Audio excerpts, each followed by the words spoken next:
o'clock, I start, but we have a little snafu in the technical side. I apologize, I've missed a few meetings. I see a lot of new faces. How many first timers? Excellent, excellent. Good, welcome. We'll pick on you in a little bit. So welcome to the Inventors and Entrepreneurs Club. We meet monthly on the fourth Tuesday of the month, right here in East Central Energy. I work for East Central Energy. Our door is open for networking at 5:30. And I'll reiterate this. Our doors are locked. And it did open up a little early today, but normally they're not open until 5:30. So if you get here early, you might want to just hang out in the car for a minute, because the doors will open at 5:30. Presentations start at 6, well, a little after. And we do have a website. It's ecmnbusiness.com. These presentations are recorded. We do post the videos. You can go back and see past presentations. There's handouts and other related items. You can also sign up for the reminder email, so if you did not get the notice in your email, please sign up there and you will get them monthly. And we also have a Facebook and LinkedIn page. The mission of this club is to spur new business startups and expand existing businesses in East Central Minnesota by inspiring and connecting inventors and entrepreneurs to resources and people to assist them in achieving their goals. In short, that means we're here to help. Bring your ideas, bring your inventions, we're here to help. This is all resource, and it's all free. Which brings me to the next point. The club has no dues, nor does it require a membership, thanks to generous sponsors and supporters. And if you haven't done so, we ask that you fill out a brief bio form. We don't exactly have a bio form, but we do have a new sheet. And on this sheet I'm going to pass around. This is for you to put your name, phone number, email, and then what can you bring to the table? Okay, maybe it's marketing, maybe you're a welder, maybe you're a drafter. Just a couple of things that you can bring to the table that you would like or be able to help people out on. We will keep these, we will make a Rolodex. So in future meetings when you attend, you don't need to put your name back on this one. Okay? I'm going to start it over here while I'm with you. All right, today's agenda will be presentations. We have a presentation from Michelle, business success story. We have Sean here. And then we will get to some introductions of you folks. Why you're here, what talent and skill you have. I think that's about it. I'll think of something else, but you can start thinking of those ideas now, because I will call on you, especially you first timers. Okay? We will probably have a little bit of a time limit on it. We try to get out of here by about 8. But we do want to allow for a networking opportunity at the end. And with that being said, I'm going to introduce Linda Lydola. Linda is a business owner, business consultant, and also the chair of our ECE board. Thank you. Well, it's my pleasure to introduce Michelle Henderson tonight, and I know Michelle personally, so I have a little information about her. She doesn't know I'm going to share. Everything that Michelle is good at has come from failure. Her quilting never wins any awards. Her Mario Kart score is the lowest in her family. And digital marketing, which is her third career, is the only one that she's not paying student loans on. Yet, Michelle has turned that into a thriving business called Black Cat Digital, a digital marketing agency that's growing by leaps and bounds. Using her knowledge of Google and social media companies, Michelle helps businesses create a strong online presence. From getting clients to rank better on Google search results to discovering creative ways of communicating your brand online, she's helped hundreds of businesses over the last 10 years increase their visibility through digital marketing. Bad Cat itself has enjoyed triple-digit growth every year and has become a strong player in the digital marketing landscape. I've been working with Michelle about 3 or 4 months now. And every month I get a report. There's about 30 things listed on this report. Keywords and where I rank. And out of those, I really look at 3 that I want to grow. And on the first one, it's leadership training in St. Cloud. Where do I rank on Google search results? So in November, I didn't even show up. 0. In December, I was 96th. Well, what is that, 7th or 8th page? Well, last month, January, I was 60th. And so through what we post on the web and the work that Michelle does, we're growing that, building that up. CEO roundtables in Minnesota. I was 28 when we started working together. I was 11 in December, and last month I was 6th. So when someone did, yes. And in CEO roundtables in St. Cloud, I'm number 1. Thank you, Michelle. So I'm really happy. And Michelle and her staff are a blast to work with. They have titles like Social Media Jedi, Word Whiz, Director of First Impressions, SEO Cupcake. I really do want to meet that. And That Head itself, Gopher. I didn't do that. Take a look at her website. It's really full of creative content, and it's a lot of fun. And in spite of her name, Bad Cat, she only has Rosa, an adorable Chihuahua, as her office mascot. So, while she still may be terrible at Mario Kart, she's great at making brands stand out online. Michelle. Thank you, Linda, Yes. for sharing all of the secrets. My pleasure. All my Mario Kart secrets. Mm-hmm. So we get this put back together here.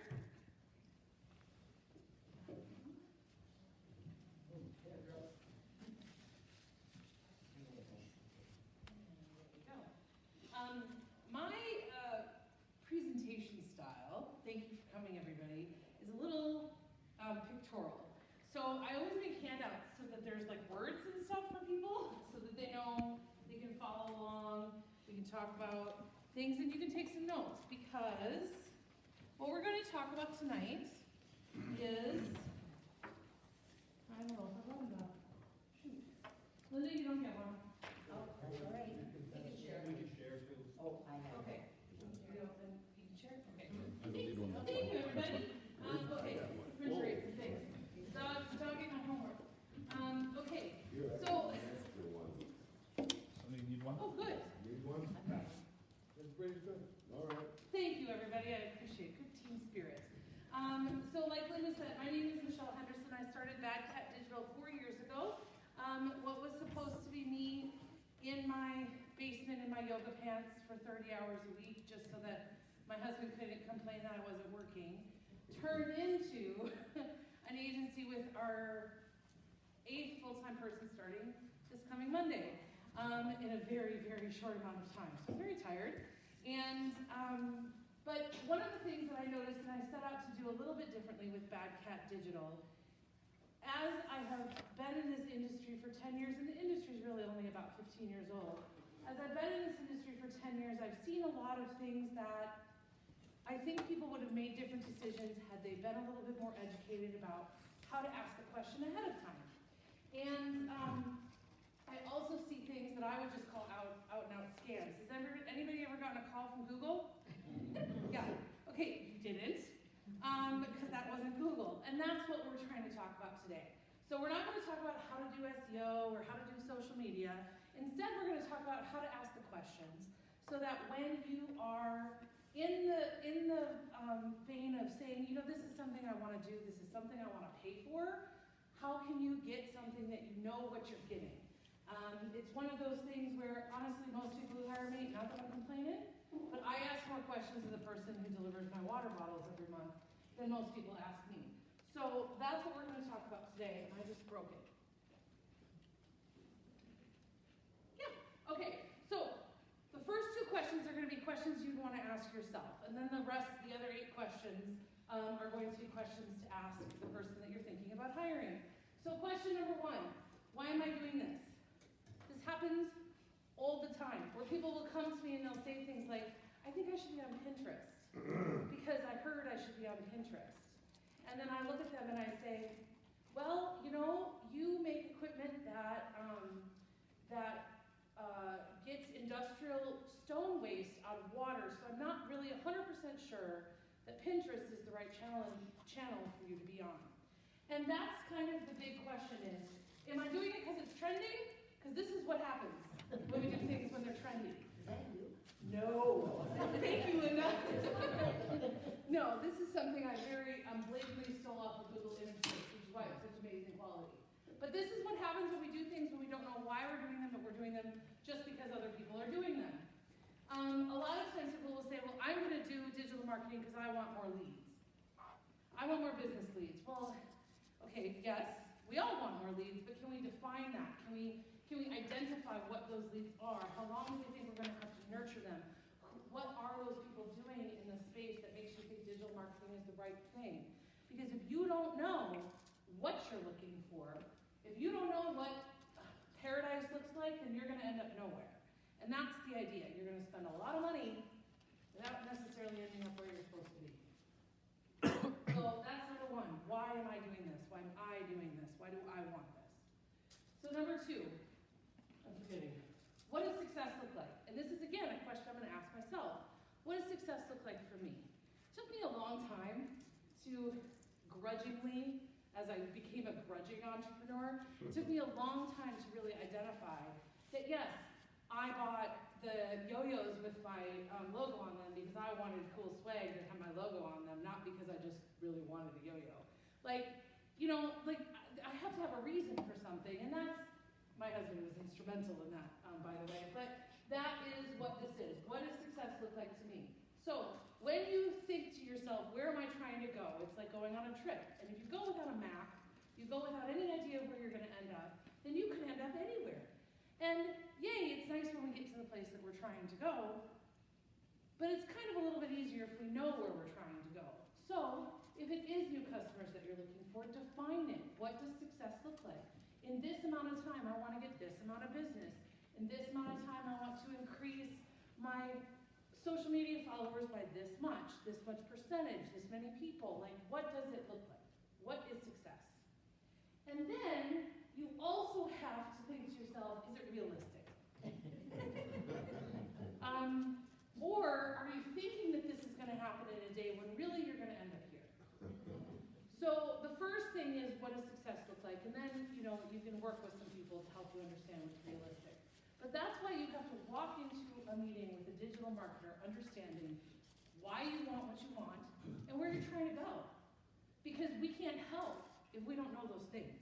And if you don't know those things, then it's a little right for us to just tell you things that you want to hear, which I don't do, but other people do, I'm sure. So now these are the questions that you're going to ask the digital marketing person. And again, number 1, what does success look like? What does success look like to me? This is that check back on realistic, right? So if you're saying you want to be here in 3 months, I got a call from somebody in Texas who said that he wanted to do SEO on a brand new website, that he was going to make it a lead generation website for all things residential service. So roofers, plumbers, electricians. He wanted it to be a review website where people would come and read about all of the different service areas in the private and collect leads. Does this sound familiar to anybody? Angie's List? You know who else is doing this? Google just started a program that came out of beta to do exactly the same thing. It's called the Google Guarantee. You know what else it sounds like? It sounds like house. It sounds like, what's that one that just bought Angie's List? Somebody just bought Angie's List. Anyway, so the guy called me and he said he wanted me to build an Angie's List. That's what he said. A 15-year-old website that's been around forever, has amazing authority, everybody knows their name, they spend millions of dollars on advertising, and he says, well, I'm kind of, I own a couple of restaurants and I kind of think this would be a good side gig. And I'm like, well, I think you should call somebody else because I think that you're crazy. So that's the whole point here, is when you ask a professional, what does success look like to you? The professional should be able to do some really clear things. We should be able to say, where are you starting? What do you have now? If somebody says, yes, I can grow your web traffic by 3 times without actually asking how much web traffic you have now, they have no idea. If somebody can't give you some generic baselines, just general, this is what I typically aim for, not knowing anything else. I aim for all of my ads, all of my search ads to have a 5% click-through rate. I aim for all of my branded search ads to go at a 15% click-through rate. Most of the people that I work with convert from ad traffic to lead at about 5 or 8%. 12% to 15% if it's an e-commerce website. You don't need to know these numbers. That's not the important thing. What this number is, isn't the important thing to you. What is important to you is can the person answer the question. That's the important thing. Does the person you're talking to have an answer? And I will tell you, this is after 10 years of doing work across multiple, and I've seen things up here, and I've seen things down here, and they're averages. This is kind of what we're aiming for, because I don't know anything about you yet. I don't know that much about your industry yet. I don't know what we're going to do yet. But I can answer the question. This is what I typically aim for. And then once we get your stuff started, now let's have real conversations about your goals, where you're going. And let's take it away from generic and make it specific. But the point here is that when somebody asks me what does success look like, I don't waffle around and say, well, it kind of depends, and maybe Google will call you someday and it'll get better, and blah, blah, blah. I don't do that. I say, well, this is what I typically aim for, but let's get involved in your project and see what we can do for you. Question number 4. What are your specialties? Anybody in here ever built a house? Or done a remodeling project? Anybody? Yeah, it's typically a big thing, right? And you do, let's say you're remodeling your kitchen. And, maybe it's somebody who builds the plans, maybe there's a project manager, maybe then there's a plumber, the electrician, the guy who does the floors, there's somebody else who does the finish work, there's somebody else who does the wallboard, right? There's somebody who does every little step of the way. Why is that? Anybody? Specialists. Yeah, so that your house isn't going to look like this. That's why. Can an electrician lay a floor? Of course an electrician can lay a floor. I could lay a floor if you gave me enough time and knee pads. Doesn't mean you'd want to look at the floor when it was done. Can somebody who does finished carpeting run wiring? Of course they can. And a lot of us can do it for ourselves. With enough YouTube and gauze, we can do a lot of this stuff ourselves. Doesn't mean we should, doesn't mean we want to, doesn't mean our house isn't going to burn down in 5 years because I did it wrong. That's the point. When people talk to digital marketers, a lot of times they're looking for this right in the middle. Oh, there was a thing up here. This right here. Anybody know what a Venn diagram is? Venn diagram where this is all of the things that are cheap, and this is all of the things that happen very quickly, and this is all of the things that have some quality to them. And this little non-existent thing right in the middle is all 3. And that is where the glitter unicorn lives. So, here's the things to remember here. Everybody in digital marketing specializes in something different. People who build websites don't do SEO. People who just do SEO might build websites, but usually they're going to contract out to somebody else. People who write ads and people who write social media content aren't the same people. People who do video work aren't the same people as the people who write the ads. So I just want to comment on your diagram there. Yeah. I've seen something very It's similar. very similar. It's very common. And you get to pick 2. You get to pick 2. Yeah. That's what I was just going to say. Okay. So thank you for queuing it up. So people have different specialties. And when you work with an agency, you're going to work with a group of people, because the group is built of people who make different agencies. If your brother's cousin's dog walker is going to build your website, you are working with one person who might have one specialty, maybe not has it, but maybe wants to have it, those sorts of things. So, in the world of entrepreneurs, which I am, and I understand, I like things that are cheap. And I want everything done tomorrow. Because there ain't nobody got time for that. But I want it to be at a certain level. But the thing is this, you don't get all three, you have to pick two. So if you need it to be cheap and you need it to be high quality, you're gonna wait. You're gonna wait. Because you could get somebody to do it as their side gig, somebody who's been doing it for 20 years, somebody who has a full-time job, who knows what he or she is doing, but maybe it's not gonna be their top priority. Maybe they've got a few kids in sports, or they've got a full-time gig, or a different client's hair is on fire all of the time, and so you're gonna wait. Or you're gonna work with a group of people, and it costs them more because they have a bunch of people that they're paying to do it. So now you're gonna pay more. This is kind of the big lesson of this one is there's different specialties and you can't have it all, unfortunately. I like glitter unicorns. I think it'd be a good sticker. Okay, so the fifth question, I know we all want all three, but the fifth question, again, what's new in digital? This is one of those things where it doesn't matter if you care about TikTok or Byte and who's winning what war. It doesn't matter if you want your business to be on Snapchat or you need something about Instagram stories or there was something that happened with somebody else's thing on a website that didn't make any sense to you. It doesn't matter. The point is not for you to know the answer to this.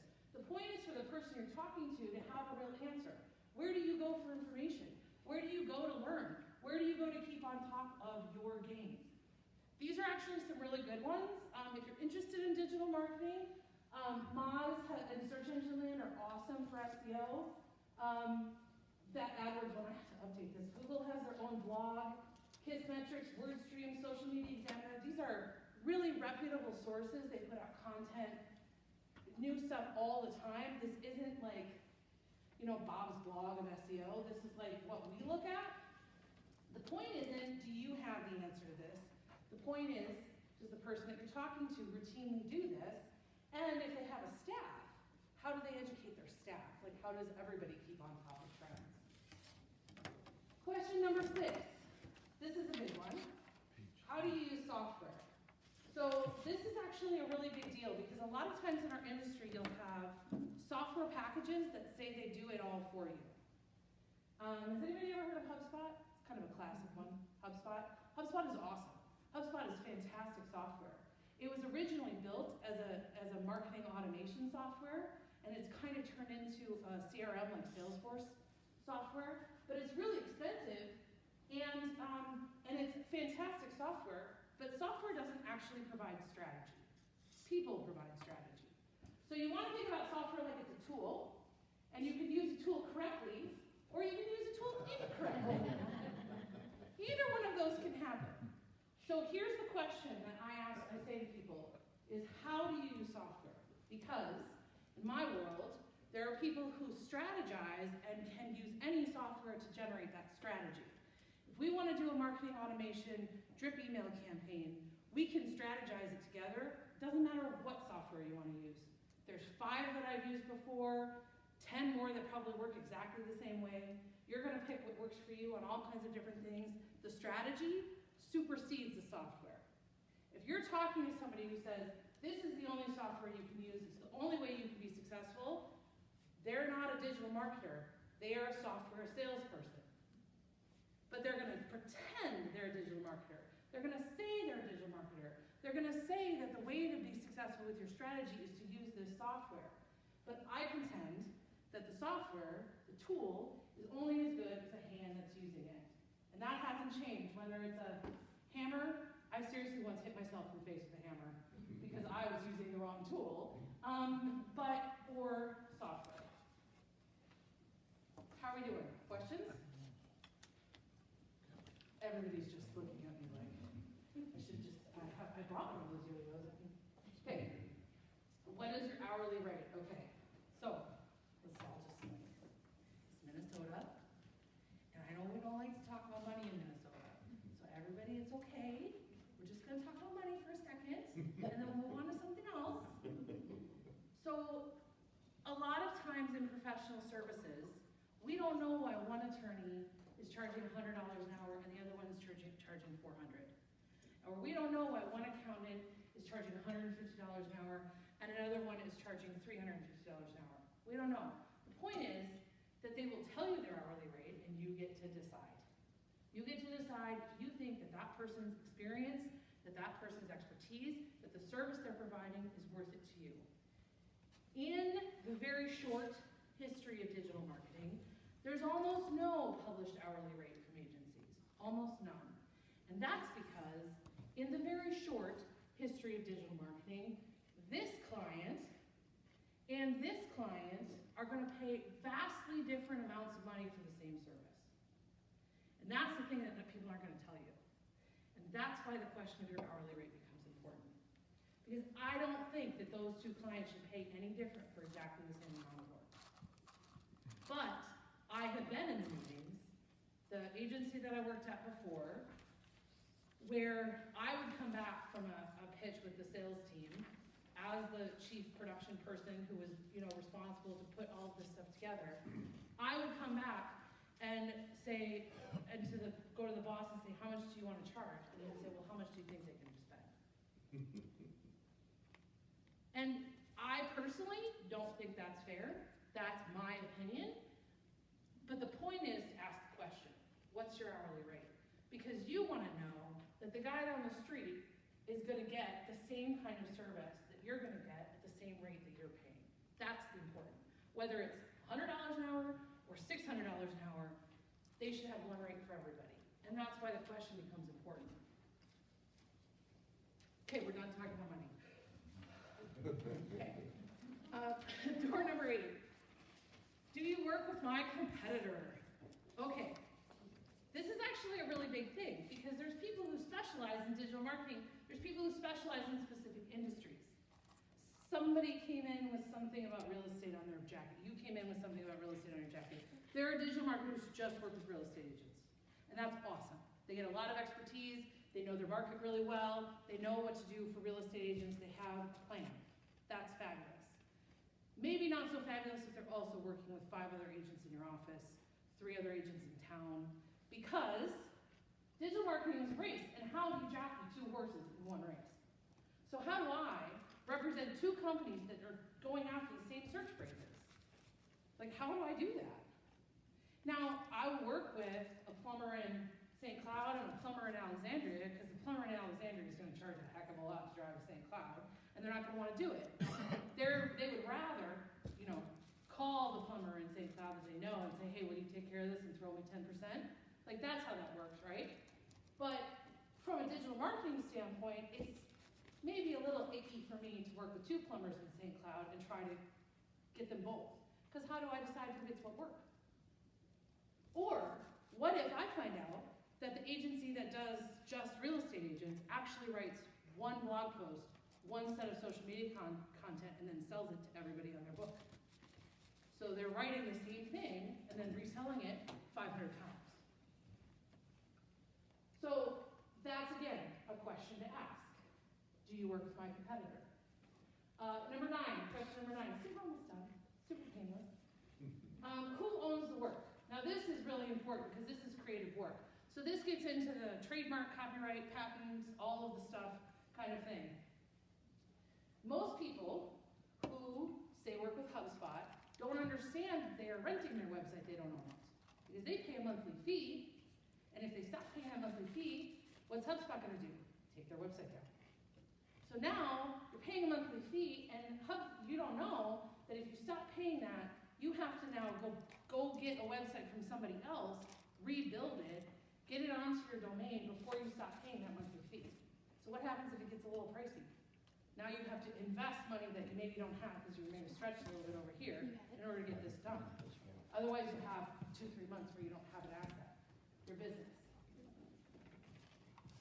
The other thing is, all creative work, technically, is owned by the person who created it. So, unless there's another agreement in place, my staff owns the work that they do, except they're my staff, and so we have another agreement in place. I give all of the files to my clients when we're done because they own the work that they paid for. That doesn't always happen. So the question becomes not, is this good or bad? Not, should I just get a website from Wix that I pay $30 a month for that I don't own because I can't afford to pay $3,000 a month for somebody to build it right now? I'm not saying one is bad and one is good. I'm saying you need to understand what you're buying when you're buying it. Because $30 a month for 6 years is going to cost you more than just paying for the thing in the first place. Question number 10.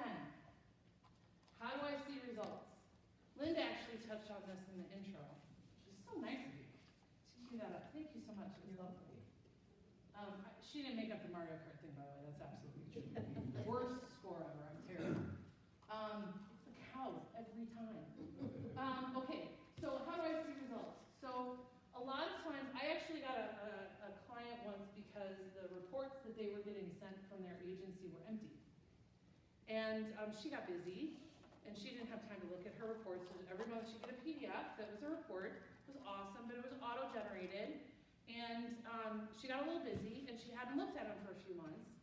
And when she looked at one in August, she realized that they had been blank inside, 8 blank pages inside a PDF. She realized that they had been blank since April. And nobody noticed. So she emailed the company, and she said, hey, I'm sorry, this looks like a mistake. Can you send me the report of what's going on? And they sent her another blank one.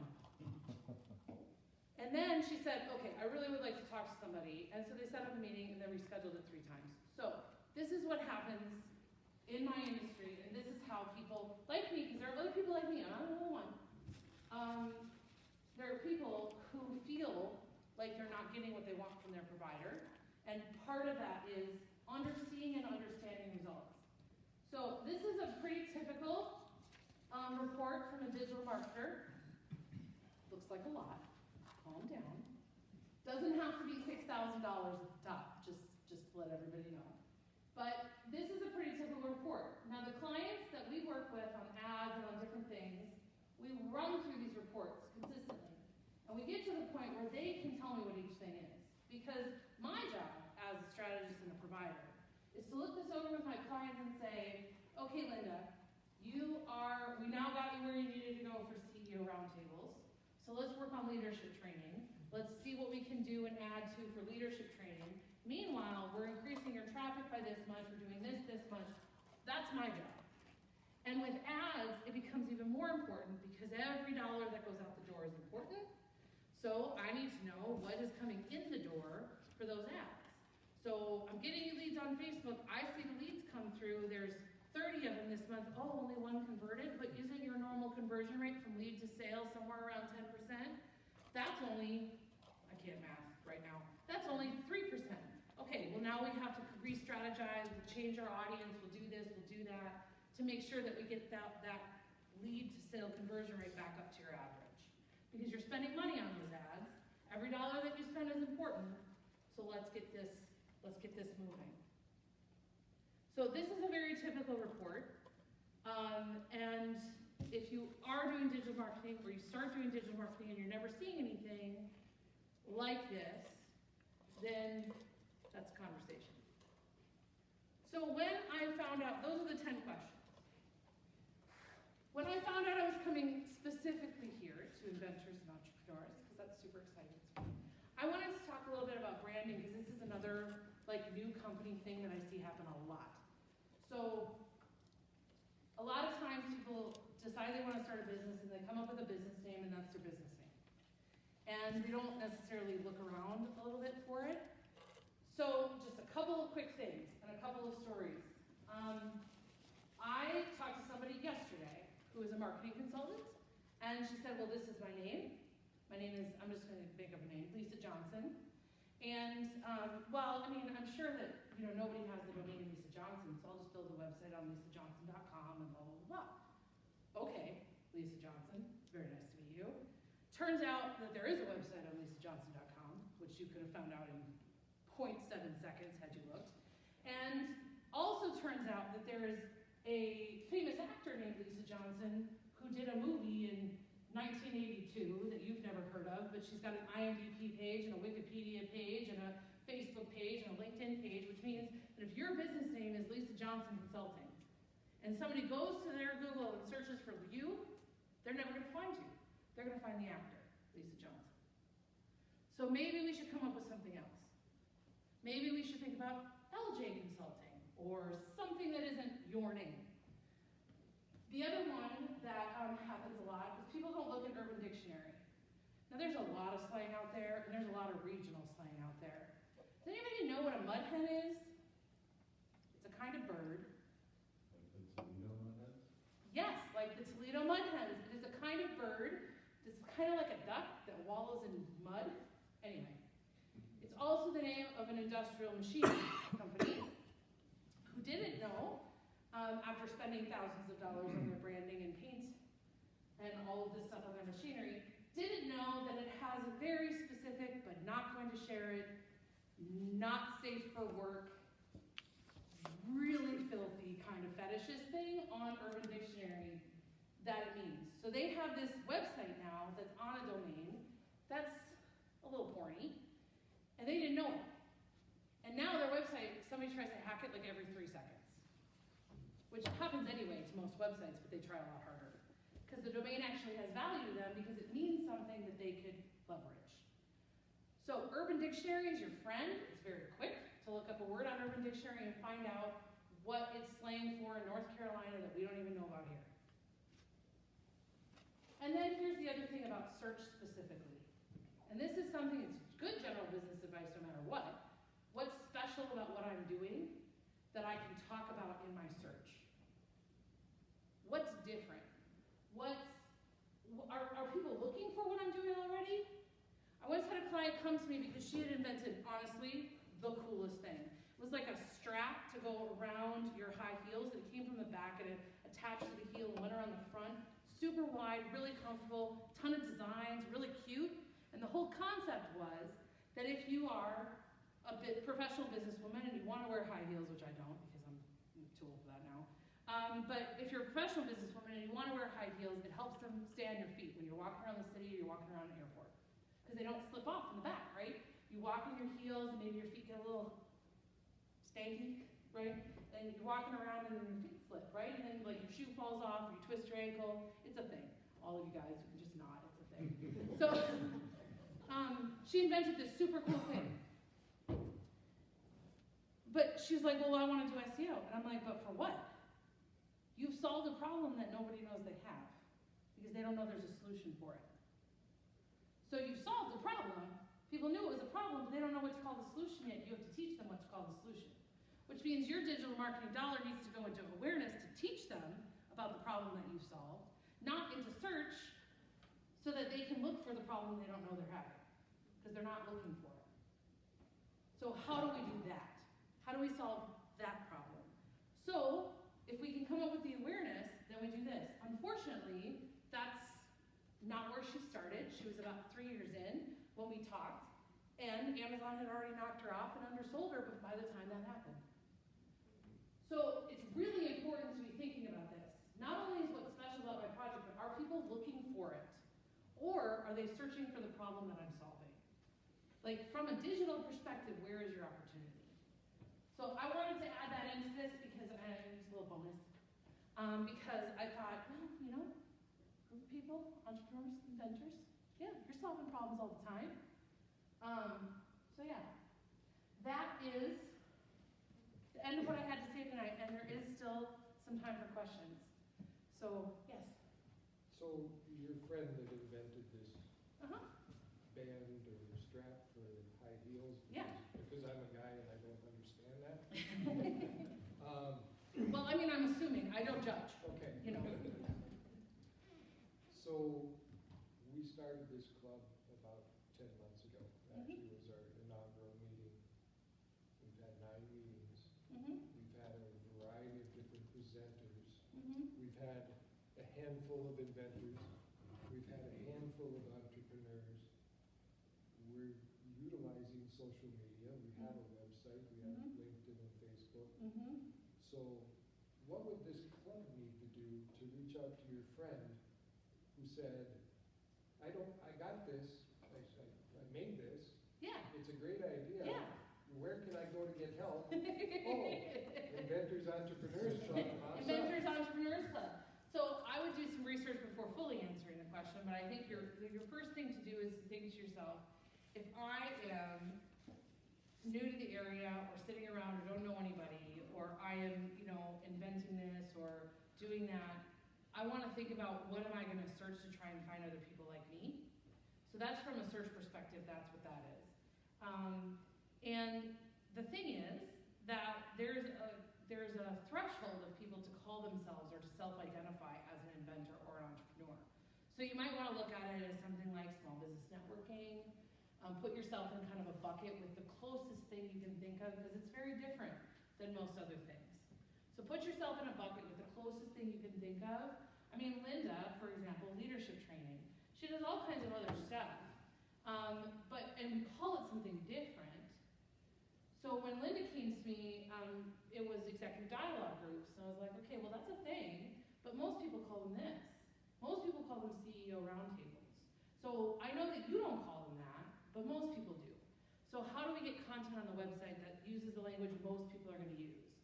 And so, again, there's a threshold of something to self-identify as an inventor or an entrepreneur.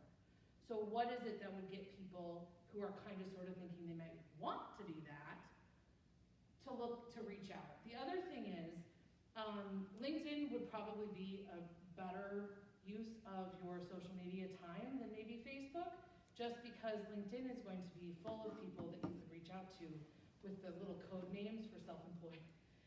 I'm a consultant. No, you're not, probably. So all of the little code names in LinkedIn for meaning self-employed or looking for work, those are the job titles you should be looking for so that you can reach out to them and say, hey, we're this entrepreneur club.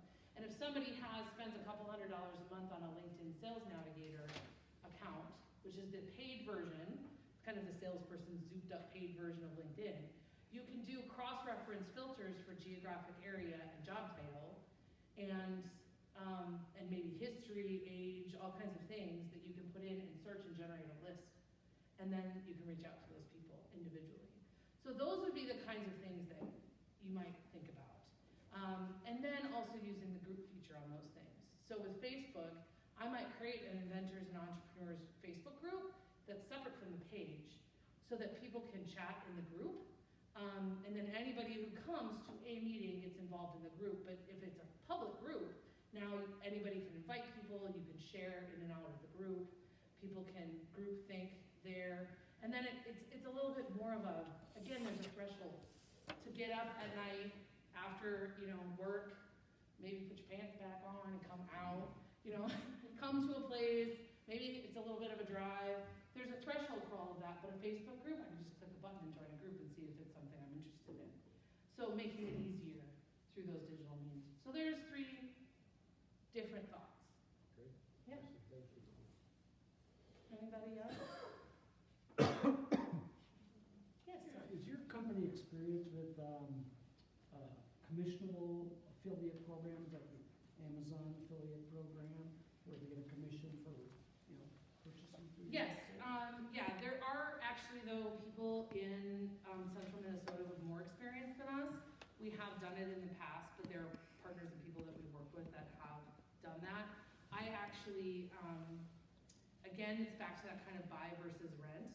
So the people that I have worked with in that environment, when they hit a certain threshold of sales or they get kind of popular on those platforms, depending on the product, some things are harder to knock off than others.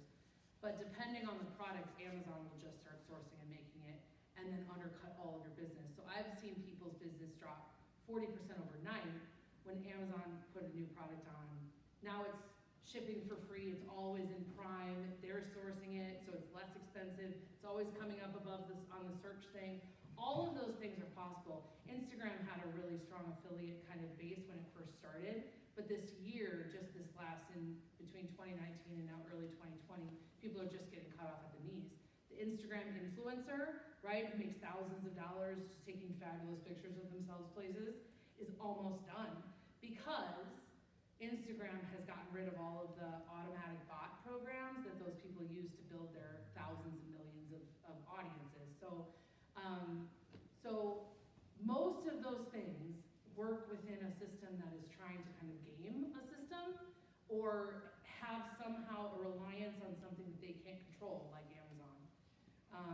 I would say the same thing to people who start a business and never build a website because we can have a Facebook page. Why would we need to build a website? But you don't own Facebook. You don't own that content. They could literally take it away tomorrow and there was nothing you could do about it. So that would be, so I kind of have opinions about that, as you can imagine. And so for that, I mean, we've done it before, but honestly, there's people who are better at it than we are and that we would send you to. Again, specialties, right? Yep. Yes, sir. If I have which I have a website, and we hired somebody to do our website, and of course, they guarantee you that, the pitch, coming up, the top 5, whatever. How'd that go? Actually, I just did mine, and I was right up there. Good. So I just did a generic, Yep. obviously not my name, but, Good. yeah, not the company name, just Yeah. a generic. You better be on top for that. Yeah, and then which, like you say, 0.7 seconds. Yep. But I don't know, okay, we hired them, we did it, we're done. What would be your recommendation that I hire a bad cat or, what's your name, your company, Bad Cat? Bad cat, yeah. To oversee that, we keep coming up first and it translates to sales? Or do I work with my website company and I don't know if that's their specialty or not? Everybody tells you that's their Everybody tells you they can do specialty. everything. A couple of my trigger red flag words are guarantee, because there's no guarantee in this industry. No, yeah, I agree. And promise, and refund, and contract. I hate the word contract. So, those are kind of like big ones. Yeah, for me. no. But I think that the short answer to your question is find someone who you trust, who you understand what they're doing, who you are comfortable communicating with. Find someone to manage it actively for you, because as an entity, Google's only job, and frankly 97% of their revenue, is about their ads. The ads on top of the organic searches, that's where Google's money comes from. That's where their obscenely number of billions comes from. And the only way that they get to keep that is if they keep the search market share. So that means that they need everybody who can't figure out how to change their default browser from Bing to Google to go to Bing and type in Google so they can move over. They need that to happen. And it's still the most popular search on Bing, by the way, is for Google, just so you know. But they need that to happen. They need to keep their search market share so they can keep their ad spend. Because the minute that they lose that search market share and that trust in those organic listings, people are gone, the ad money is gone, and now everything is gone. In order to do that, they want your website to be alive. We call it organic search and organic search results for a reason. It needs to grow. And so they want your website to be actively managed, to be actively changing and growing in a strategic direction. And there are really specific things that they're looking for, and those really specific things that they're looking for are different than they were 5 years ago. And the ways that we did it 6 years ago, 10 years ago, is different than we do it today. So it's great that you're there today. No guarantee you'll be there tomorrow. Yeah, exactly. And so having a professional at the table to help with that is really important. The other thing to keep in mind is that everything that you do online is tracked. And now you can't just clear your cache and go into incognito mode because that device is probably logged into a Gmail address. So's your laptop. So's something and it's attached to your car, and now Google knows where you went and where. So what you do on your laptop and what you do on your mobile device are all linked together. So you don't get to clear your history, which means you're going to rank on your own device better than you're going to rank on mine. If you're physically closer to your location, you're going to rank better than if you're 100 miles away. So all of those things matter. The reports that professionals like we pay for tools that pull reports based on averages and new searchers.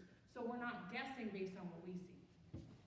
And if we're geographically located in the upper Midwest, I don't care about New York or California. No, or you don't Texas. care about that. So you can geographically pinpoint those. The top of the rank reports that we provide shows which geography we're targeting when they pull those ranks. And then the traffic reports that we look at show where that traffic is coming from. One more quick question. Yes, sir. When you Google something, you got your paid ads up Yep. on top, and then your organic ones, is that what you call them? Yes!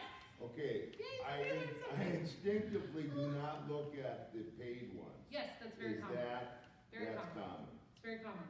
So the first organic listing on average will get about 22% of the clicks for the search. And then that percentage goes down in all the organic listings. There's 10 on the first page. Now they're experimenting with 8. So there's 10 on the first page. By the time you get to the bottom of the first page, it's 0.7%. The ads will probably get all together somewhere in the realm of 10% of the clicks, maybe 12. Okay? Very common, except on a mobile device. On a mobile device, people are really impatient. They just click on the first thing. Okay. Yep. Any other questions? I will be here because I really want to hear what Sean has to say. So I'm going to shut up so Sean can get going. Thank you. Okay? Thank you all so much. Thank you so much. Do you have something pulled out? Okay. So we. Good. Any complaints? Got anything new coming to town?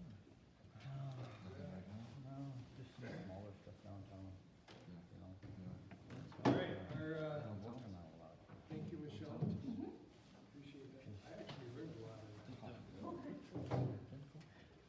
our business success story is Sean Stevens with Sky Eye Films. Sean is the founder and owner of Sky Eye Films. It is an aerial photography and video business that employs state-of-the-art drone technology. Sky Eye Films provides real estate firms, economic development organizations, and others interested in showcasing their property a variety of imaging options that provide a unique perspective. Sean also provides hands-on flight training and FAA UAS certification training. At East Central, we did use Sean we have 2 drone pilots on staff. And we used him to do some mandatory annual training, I believe.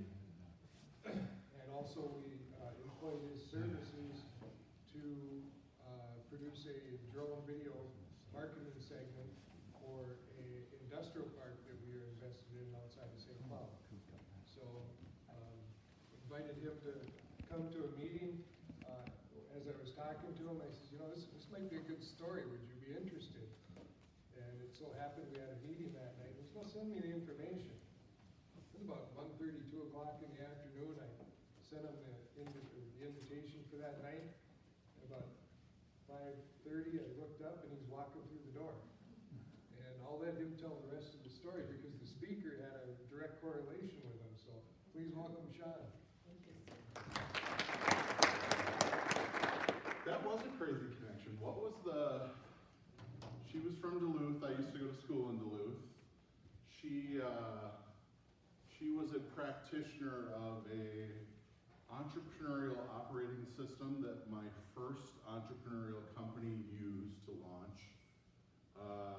There was something else too. Some connection in Colorado? Yeah, I don't remember that.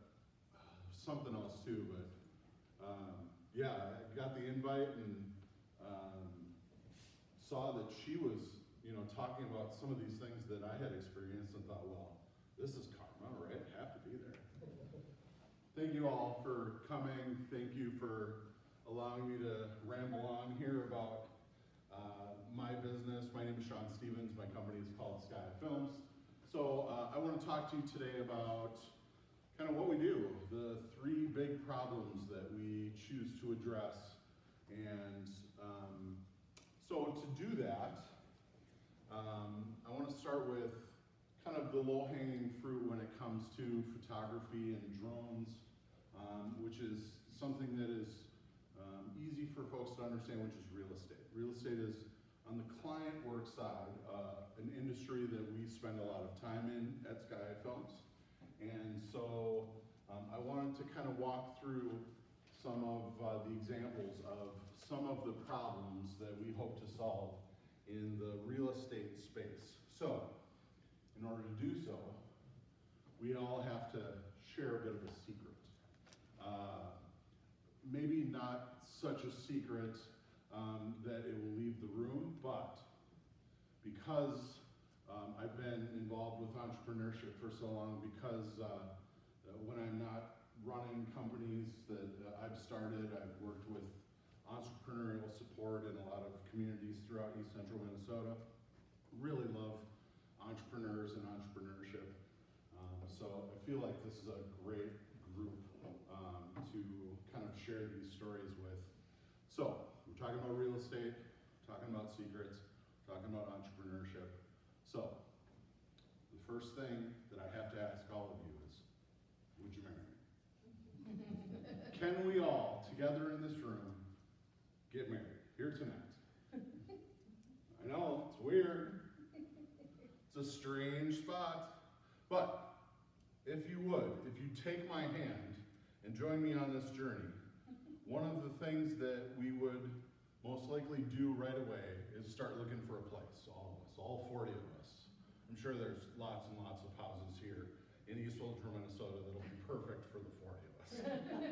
So, one of the ways, and Michelle, you can bounce in on this, one of the ways that people start thinking about real estate is here at the Google. So, here we are, the 40 of us in our newly wedded bliss. We start doing search on Google. That's where a lot of real estate search starts, when people start thinking about, hey, maybe I'll move into a new spot.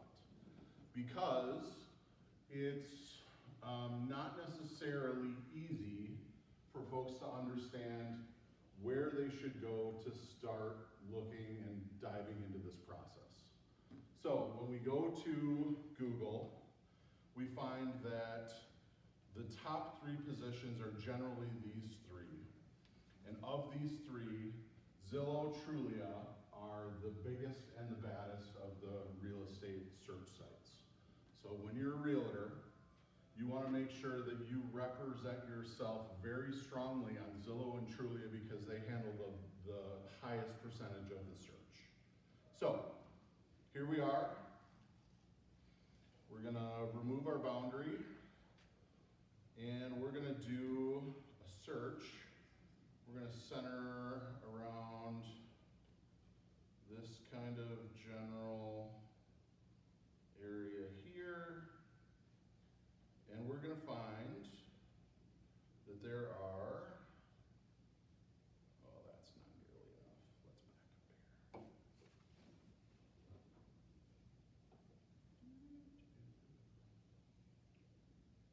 All right, so we're going to search in this area. We're going to center around Mora. We're going to search, there we go. So there's 627 listings available in that search field. So the real estate agent's goal should be to be prominently displayed on this type of search, this kind of pattern search behavior that most folks are going to start with. So there's a lot of different filters and criteria that you can use. But the point being is that you want to be able to put together listings that appeal visually to the user and also appeal to the search engine criteria that are going to be most frequently searched by folks who are building these listings. So I have taken the liberty of planning out the 40 of our next search homes, and I want to walk you through this secret problem that exists within real estate that Sky Films is trying to solve. So I found this one. I like the whole log cabin thing, so I thought it would be a good one to start with. So let's try to let's zoom that a little bit. All right, so ignoring all the other criteria, real estate photos should do two things. They should invite you to want to investigate more, and they should not cause you to become stupider.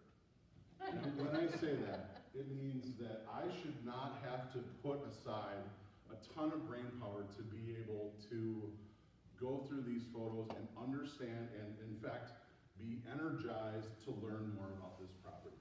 So I like these kind of houses. I like that diamond prow shape. I like the log home thing. So this one kind of jumped out at me a little bit. It looks like a place that I would like. So I clicked on it, as the realtor and as the homeowner would want me to do, and I see that there's one of 86 photos. So I'm thinking, 86 photos. Excellent. There's going to be a lot of good stuff that I can see about this house that I'm interested in. So I see this first view. Okay, I'm interested. Okay, I have half of a house. There's a good-looking half a house here. There's a good-looking second half of a house. Between these two photos, I bet there's probably a good-looking house here. And it's got a bird feeder. And, I'm in the backyard, I guess. Oh, there's another house, or chicken coop, or there's a swing maybe on a porch. Oh, outhouse? Chicken coop? Fish cleaning house? What do we got? Okay, now we are talking. 8 photos deep to get this beautiful view of the interior of this house.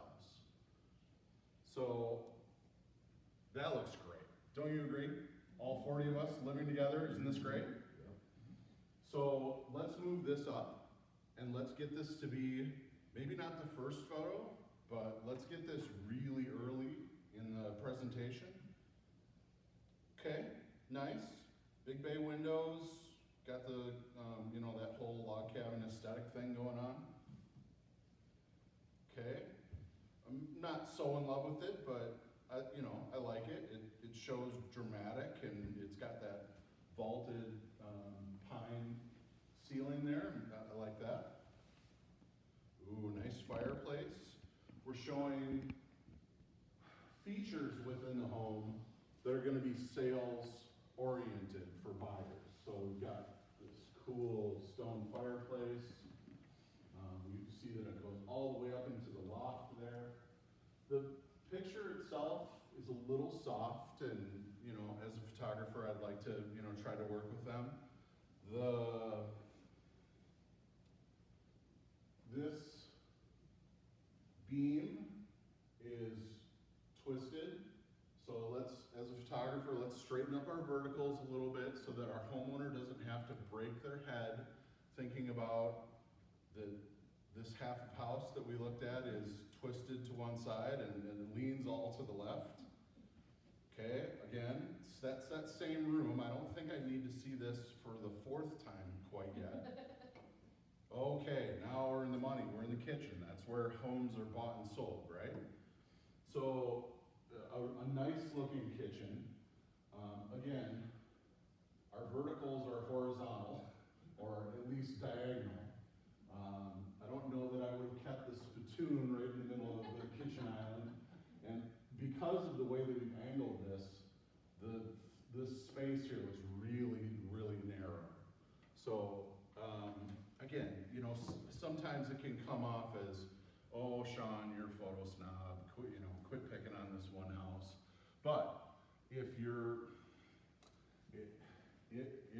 causing the viewer of your home to burn calories trying to figure out what's going on here, then the likelihood is you're not going to email the agent, you're not going to go for a visit, you're hurting your listing rather than helping your listing.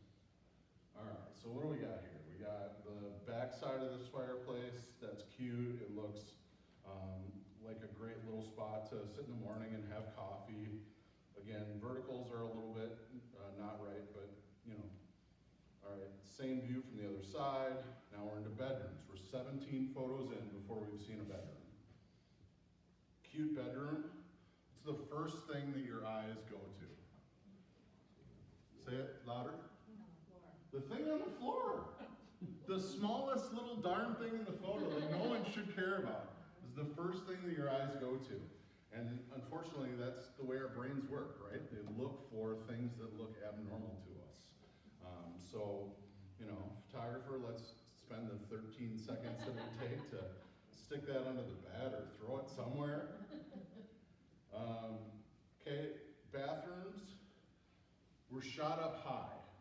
You can tell the way that we're looking at things that this camera was up and pointed down, and that's done because they're trying to make it look more spacious. But what we really want to do is look straight in, and you know, let's not spend time looking at this dresser. Who cares about that? We're back in that main room now.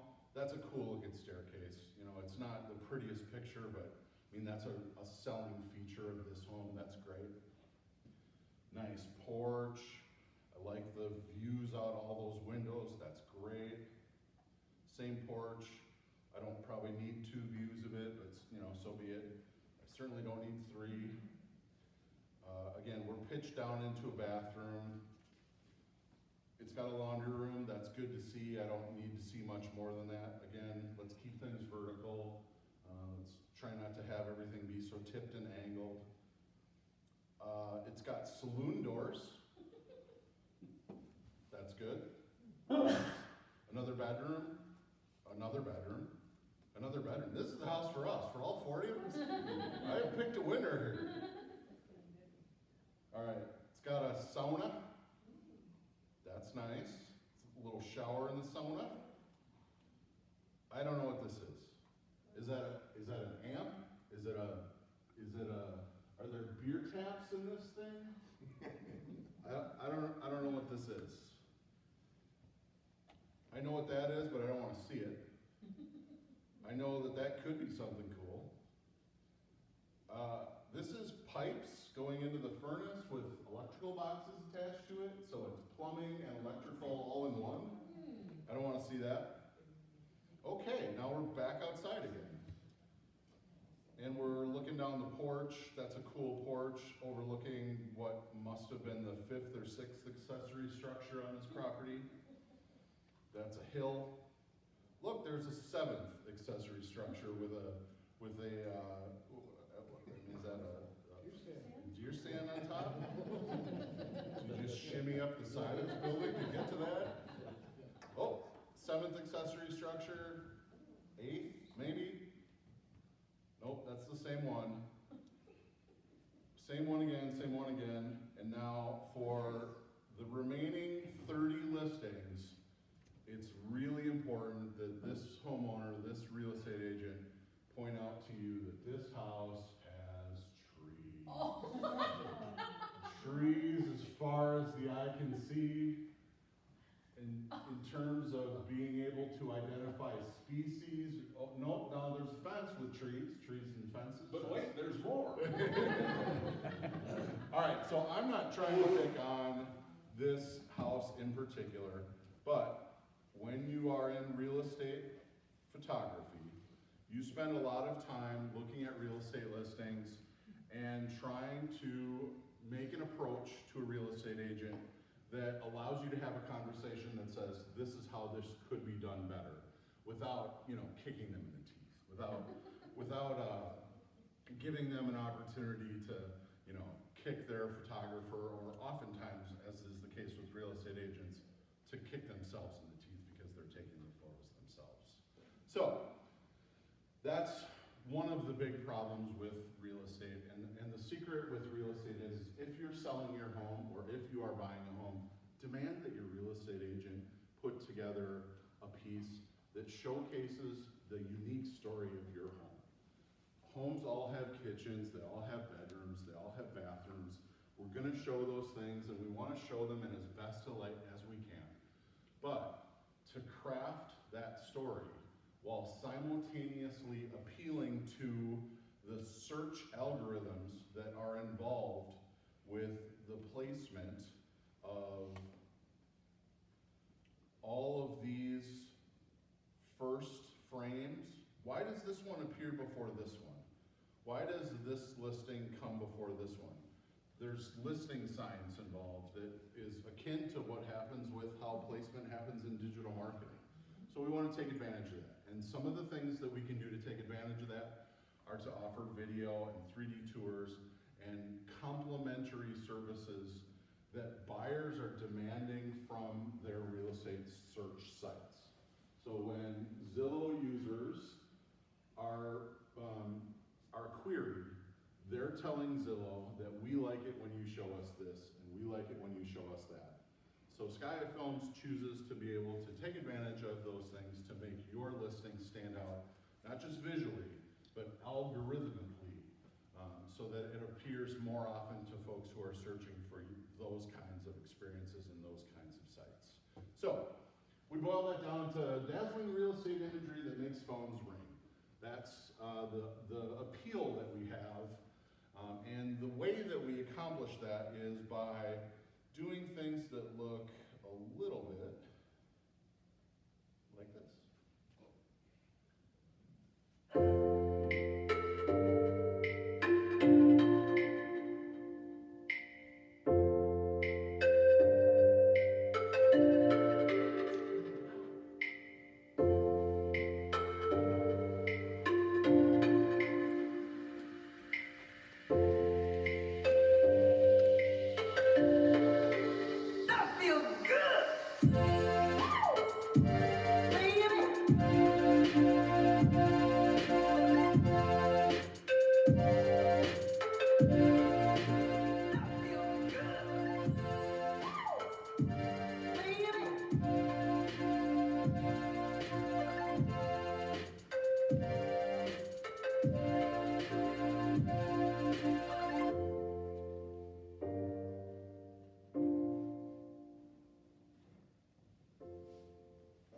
So just a quick little 56-second commercial. If that was for one featured property, one featured home, then obviously it would be set up a little different. That's obviously a commercial that we use to try to talk to realtors and talk about our value proposition, but you get the idea. All right, so when it comes to real estate, that's a big part of the photography services that Sky Films offers. We also do things that are inherent to the technology that comes with these crazy drone technology things that have come to us in the last 5 or 10 years here. So this was the peak of technology about 3 or 4 years ago, and allows an incredible amount of information and things that you can do with cameras that even 10, 15 years ago would have cost tens of thousands of dollars. The tech has really mobilized our ability to be able to not just take photos and video, but to gather information. So along with real estate, we do a lot of roof inspections, and the cool thing about the cameras that are built into these drones is that every corner of each image gets a GPS data point. And that GPS data point can be used to stitch photos together in a linear way or in a specific way that we want it to, so that you can take pictures of damaged roofs, and you can take hundreds and hundreds of photos, and they all come together, and insurance companies can then rebuild that house in 3D in the computer. And from Dallas, Texas, they can twist and turn and pull and push and look at that house and find hail damage that's the size of a dime. That's technology that used to be able to do from the roof with a camera that was in your pocket that you would have to be 6 inches away to do, and now we can do it from 200 feet. And the technology that started off in a package like this, which is, you know, nice and compact, has moved just in these short 2 or 3 years to a vehicle with the same exact technology, the same exact resolution, that now is this big. That's 3 years. So, we talked about one big problem being real estate. We talked about some of the other coordinated client services that we provide.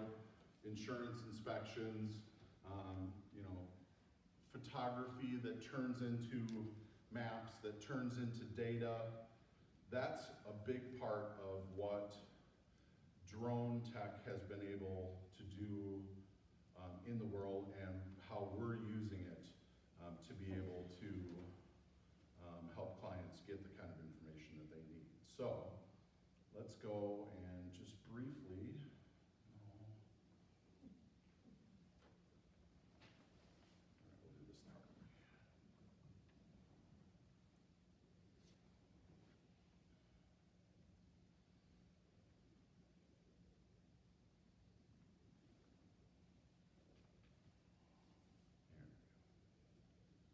So the drone industry came out of photography and videography, but I wanted to show what it is now capable of doing that has made it so demanded by so many different companies.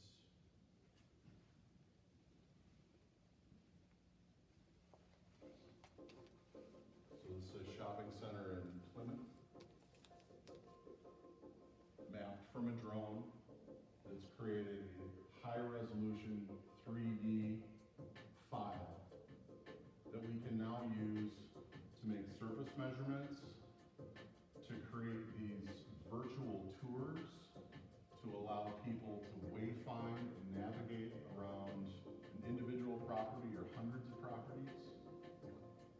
Drone technology has been really impactful in facility inspections because of the resolution of the camera, getting into all those little nooks and crannies, to making measurements, and then the infrared camera's ability to do energy audits, to do roof inspections, to be able to allow companies to dramatically reduce the costs to maintain gigantic pieces of infrastructure. This little video was created by a company that I did some work for, and they are the company that is doing all of the facility inspections for every Kohl's and Target store in the world. And the reason that they're able, or that they want to use drone tech to do that, is because it's just vastly cheaper. They can get so much more information and get so much more ability to act on that based on all of the information that the drone can provide. Okay, so inspections, real estate, that's all client work. But Sky Films doesn't just do client work. We do other stuff. So I wanted to talk about the two other big problems that we are trying to solve. So Sky Films also does educational programs. The first of which is a program that targets junior high and early high school 9th and 10th graders, and involves them in science, technology, and learning programs that kind of take the book, the textbook material, and bring it to real life. So in these classes, we mimic real-world drone missions by having these pilots perform operations in a classroom or in a cafeteria, like search and rescue, or by flying obstacle courses. And then we translate that into a science and technology lesson involved with understanding aerodynamic forces, or being able to help them visualize with the drone how to make Pythagorean theorem calculations by measuring distance and rise over run. So we try to make it fun, and in doing so, we have the students self-film all of these classes, and then we put the videos together on YouTube so that they can show their friends, and every junior high kid thinks that they're gonna work for YouTube someday or become an internet sensation. So I want to just show you a quick highlight of one of the videos that our students made.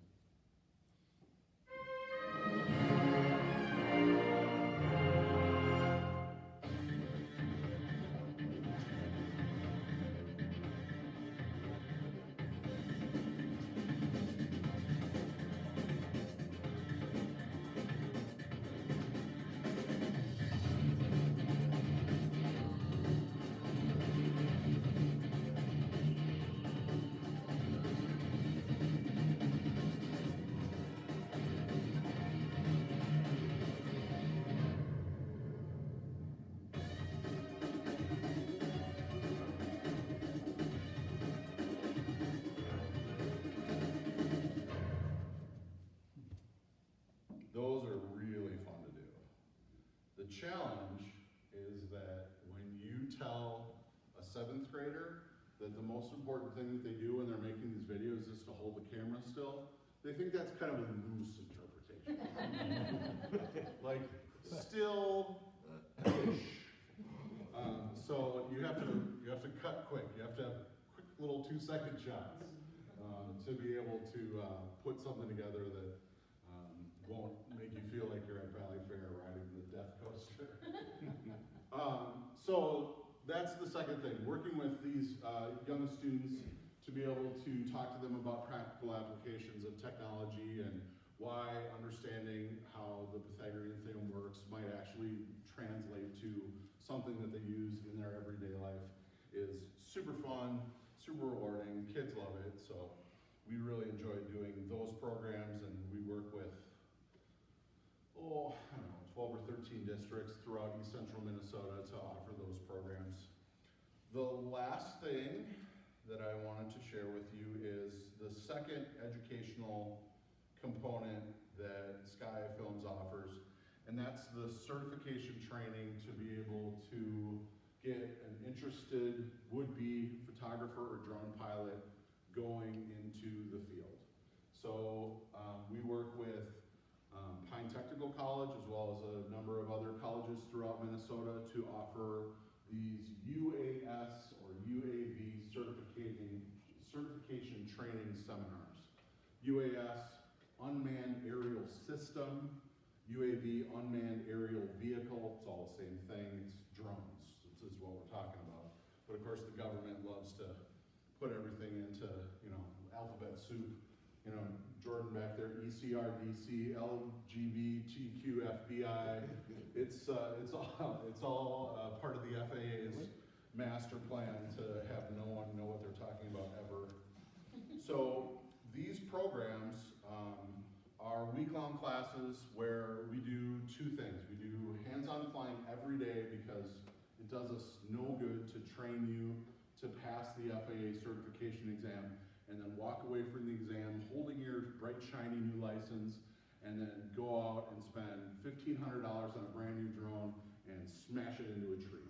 So we train hands-on every day, and that gives our students the advantage of training on the gear that they will actually use to go out and do whatever kind of work they wanted to do, whether it's agricultural inspection, crop inspection type work, real estate, videos, content for social media, whether it's search and rescue, whether it's a technology that's been deployed to be able to gain mapping or GIS data.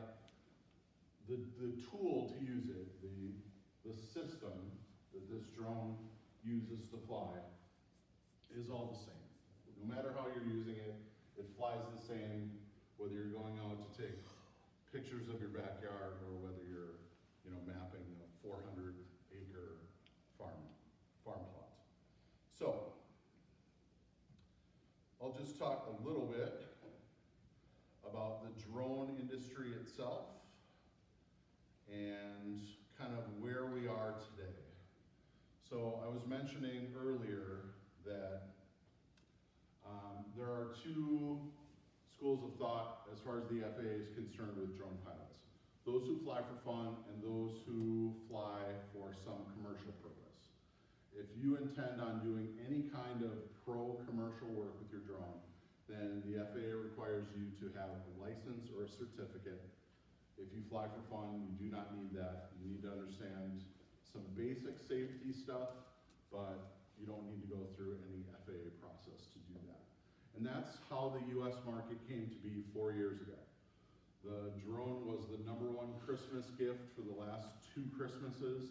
So there's tons and tons of, young pilots or, guys like me that, like flying drones, that got sold. And for the most part, those are, something that you're gonna fly in your backyard. You might take it to the local park to go fly around the soccer fields. And that's what a hobbyist is. The minute you try to do that at the benefit of a business or even a nonprofit agency, when you're trying to commercialize that work for someone else's benefit, then the FAA requires you to have a license. And the theory being there is that you're the type of user that's probably out and about more, you're flying in different locations, not just in your backyard. And so we, the FAA, need you to understand the rules of the national airspace, because you're about to share that national airspace with every helicopter pilot, every small private pilot, every Learjet pilot, every 747 pilot. We all share that same space. And for the foreseeable future, there isn't a great mechanism for my unmanned pilot to communicate with my manned pilot as to my intent and his intent. So the FAA has created this certification process so that we have some lanes that we can stay in, so that I can stay out of his way, he can do what he needs to do, and that everyone can play safe. And luckily, the drone industry has been extraordinarily safe, much safer than manned aviation, much safer than on-ground vehicular traffic. It is an extraordinarily safe industry, and part and parcel of that is the pathway that the FAA created to have this new technology enter into the marketplace. So, you can see here, hobbyists fly for fun. In 2018, the vast majority of folks who bought drones were hobbyists.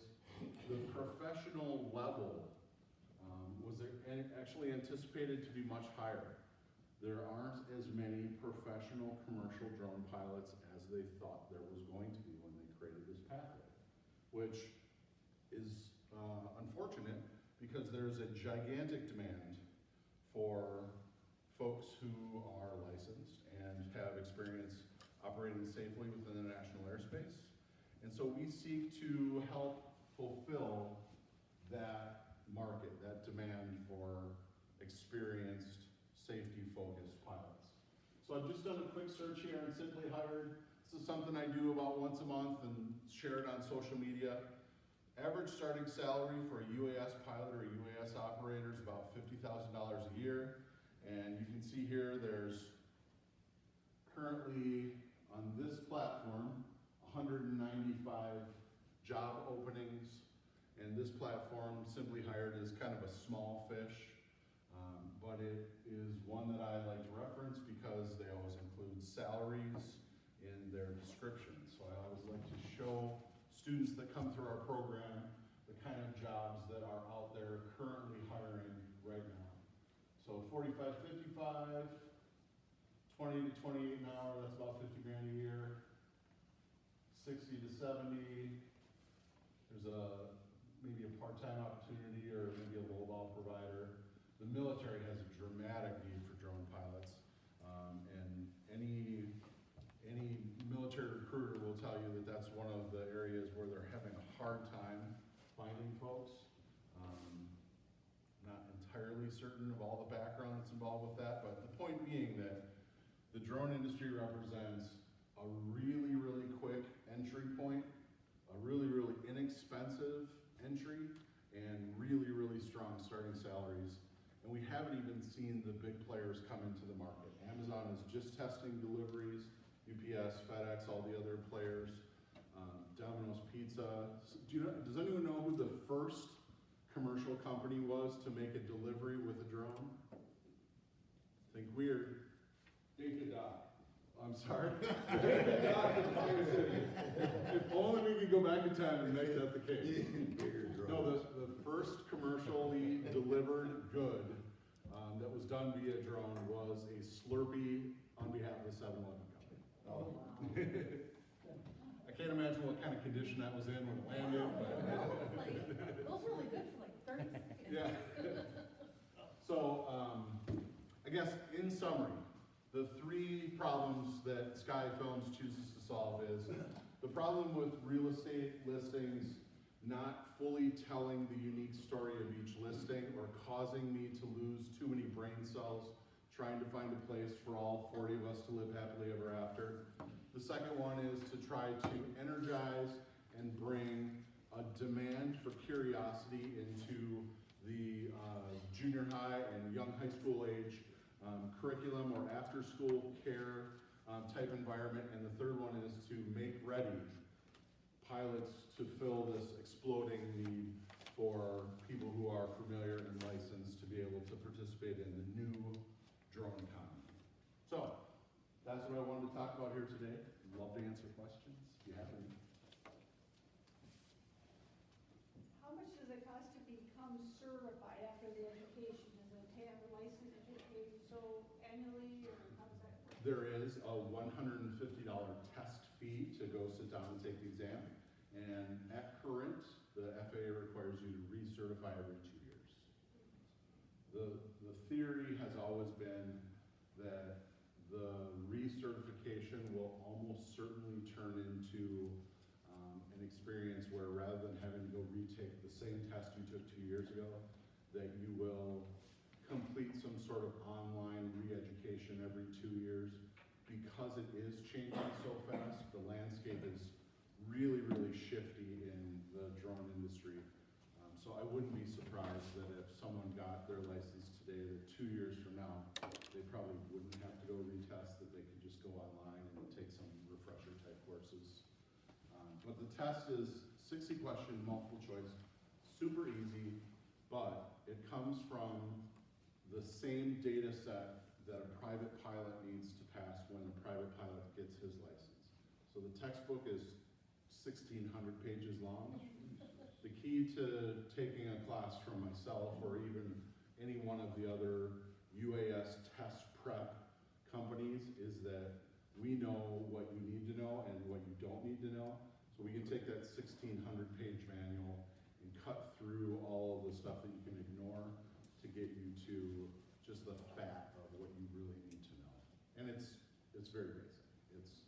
It's understanding the national airspace plus 2 or 3 other little things and you're good to go. Kevin? What's the approximate, course cost for 1 week? So Approximately. Yeah, so our Pine Tech classes, for Yeah. example, that's the closest one around here is $1,000. Okay. That includes all of our gear, that includes all of the materials that a person needs. And the way that we present that information is in class together. I think that it's really important that pilots train side by side so that when they get out in the real world, if they have a contact that they can reach out to and say, hey, I'm trying to do this thing and it's not working. Have you ever had any trouble with this? Have you experienced? It's kind of the same rationale that brings entrepreneurs together and helps them solve each other's problems based on their experiences. So we like to train that way, but all of our course material is also available online so that students can also go and study at their own speed or look back at the material after the fact to brush up on things that they might not have gotten 100% during class. Jordan? And on the note of money, so you're looking at probably about $1,300 between the classes and the training ballpark. Yes. The drone, the nice little one that you unfolded, what's something like that cost ballpark? So something like this, it was probably $1,200 brand new. Right now, $800.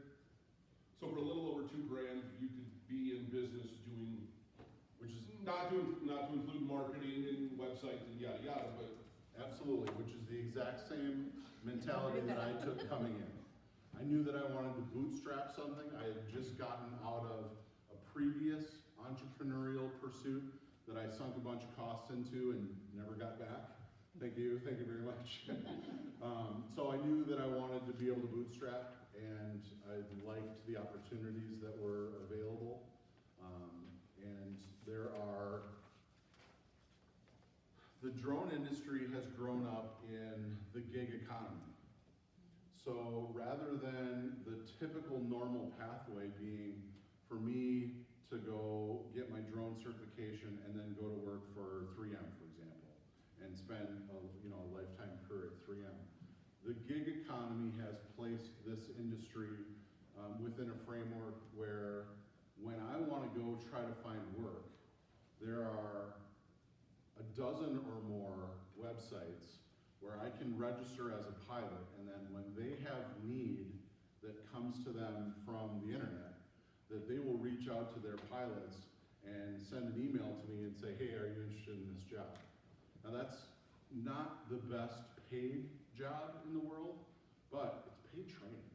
So the opportunity for young folks who are getting into the industry is to really not have a huge spend in order to get into it, and then to be able to earn while they are getting themselves familiar with the operation of the device, and also, you know, building their website, getting their marketing online. So I'm really enthused about the speed at which you can get to market and the relatively low cost that you can, you know, go and approach something like that. You can use that for scouting for hunting too. What's the legal brand? So just because, Think of the paper hostility. just because I have the venue here, and because I absolutely want to thank the folks at ECE for hiring me to do a couple of different economic development projects for them, let's just watch this real quick, as long as I have a subject audience. What are you gonna do, leave? We're married now, you can't leave. Oh, somebody tried to.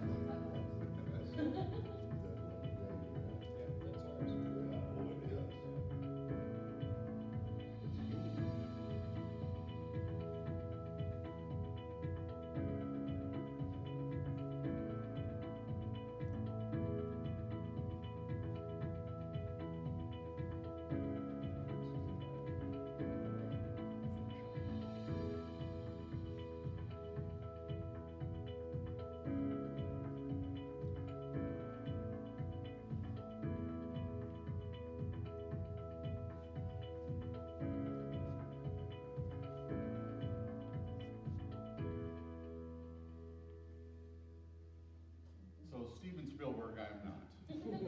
But when we're conveying this kind of information to a specific targeted audience, site selectors, people who are looking for a place to set up their company, putting it to them, having it available to them in this format where they can, you know, spend some time not reading a research paper or dealing with, you know, an economic development agency that's, you know, has 27 different pages of applications. It's a quick hit, it's 50 seconds where they can get in, they can see what's there, they can learn some information, they can find out how to learn more. And it's the same thing with a residential piece of property as well. Can we put content in front of a user that's beneficial to them, that provides them information in the way that they want it, and increasingly with the percentage of millennials that'll now become the largest home buyers, they're not looking to call up a real estate agent the first minute that they find out that they're thinking about buying a house. They're gonna wanna go research that stuff. They're gonna watch content on YouTube. They're gonna look for things in a way that they look for things, you know, when they're doing everything else, whether it's learning how to fix their car or how to get better at Mario Kart. So just quick little hits, giving realtors a cost-effective tool to be able to intrigue buyers enough to make them pick up the phone and call. So we could go out to a residential location and shoot pictures like they've been doing in the real estate industry for hundreds of years. But heck, I'm there. I'm licensed. Let's put the drone up for 30 seconds, literally 30 seconds. Let's put some sales material behind it, and let's give the buyer an opportunity to have that real estate search rank higher so that it's shown to more people and see something that they've not seen before. But I didn't give you permission to shoot my field. Is that your deal? No, field to the north. To the north of you? Call next time. All next time. Were you doing something illegal? All right, I won't subject you to the rest of my profile here, but in a nutshell, trying to deliver a better story, the unique story of each home, to a catered buyer is how we're helping real estate agents put together content that doesn't kill brain cells, that makes people wanna pick up the phone, that makes them wanna get email. And to be able to translate that in a meaningful way, because again, I love entrepreneurs, real estate agents are penultimate entrepreneurs. They may work for a brokerage, but ask any of them, they're out, hustling for their dollar just like everyone else. So it's really exciting. I love architecture, I love working with real estate agents. And the drone tech is, well, someone said it earlier, they said, well, I was working all day, I know you were out flying drones all day. It's not really the toughest gig in the world, and when you find something that you really love to do, then it's all the better. So thanks for letting me share it with you guys. Any other questions?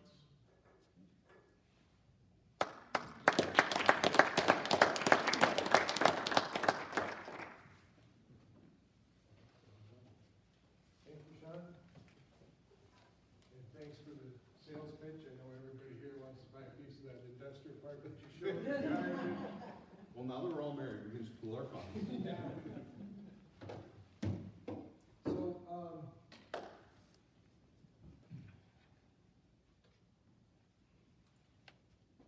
we're gonna do some, introductions. You've had time now to think about why you're here. And so I'm going to, I'm gonna do something because I can. And that is, I'm gonna look at names on this list that you all signed. And I'm gonna pick the ones that I don't know.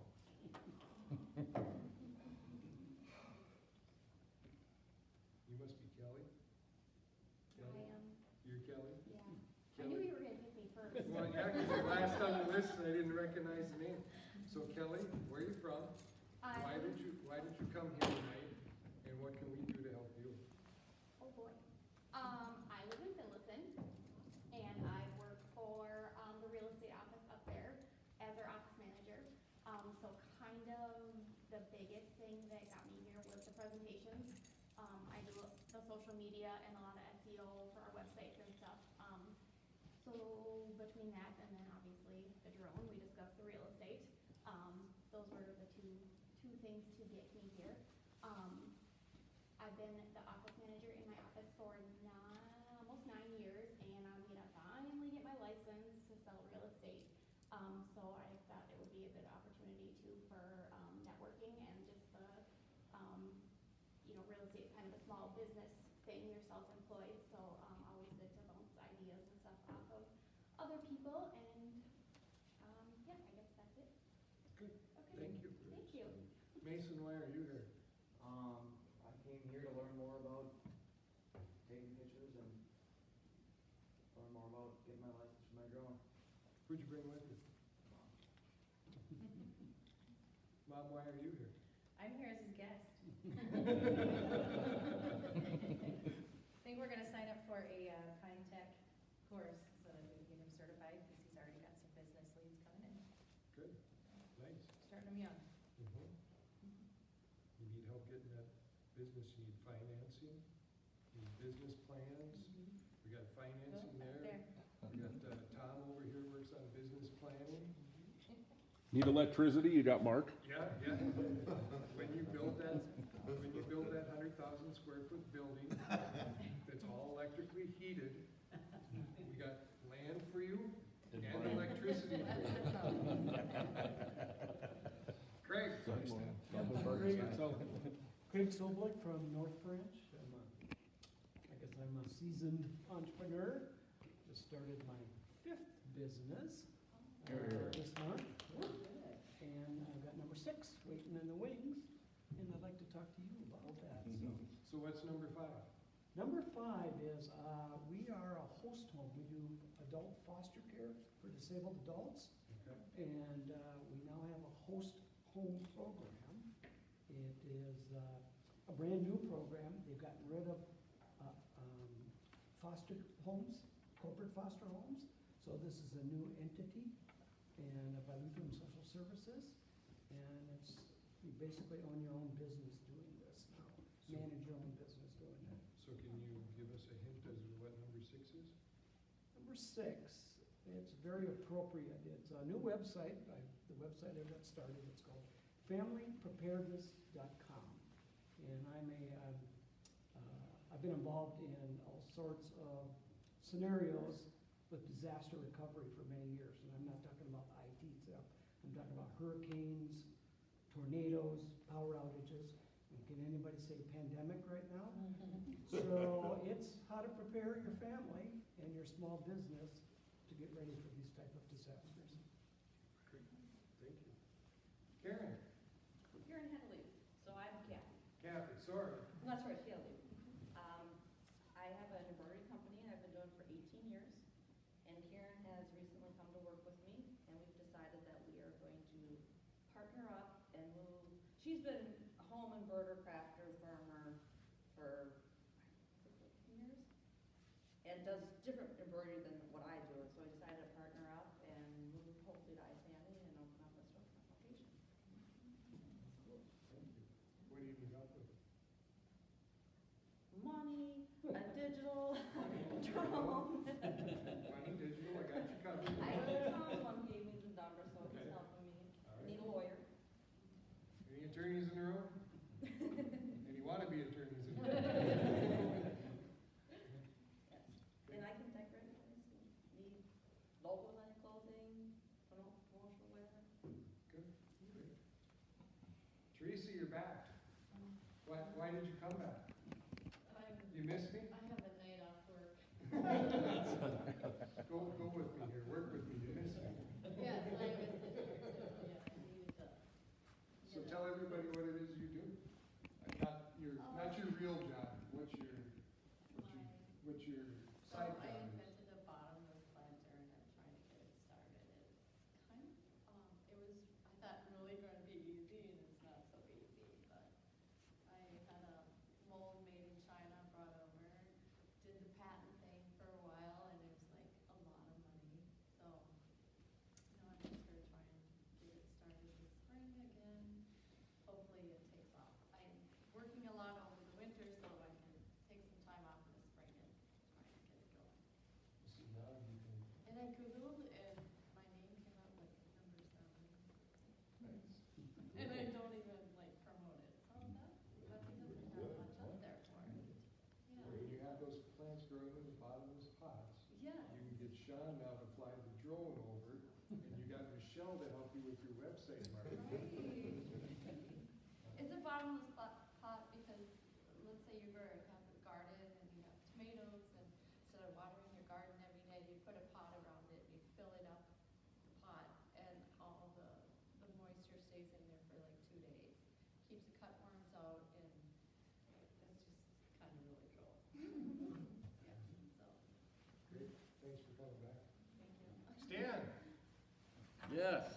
How you doing? I'm very good. Tell us who you are. I know who you are. Yeah. I think you've been to one of these before.